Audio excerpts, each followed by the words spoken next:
that's our number one goal as OBGYNs in the clinical setting, is to try to do universal screening so we can identify what patients do have issues with opioid use or any kind of illicit drug use. The problem with heroin is it is really cheap right now. And people, since we've stopped, at about 2002, I believe it was, we stopped giving as many prescribed opioids.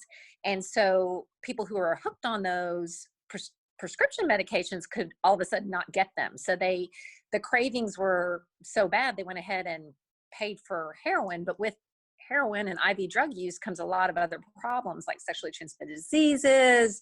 It's, you can get bacterial endocarditis, a lot of different health problems that happen with heroin use. So what you want to do if a pregnant person, uses heroin, is to get them into an opioid program where they're actually being given something like methadone to keep them from using the heroin, so their risk factor behaviors lessen and you can get them the prenatal care that they need. So that's what you want to do, like first trimester. And then if somebody's taking methadone and they're not using heroin, by the time they get to 32 weeks, you want to kind of see them on a weekly basis where you do some antenatal testing on the baby.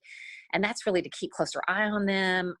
There are a lot of women that have drug use problems also have problems with psychiatric illnesses such as depression and bipolar disorder. And they just need to they don't have the same socioeconomic situation with supportive families at home. So you need to have closer eyes on them.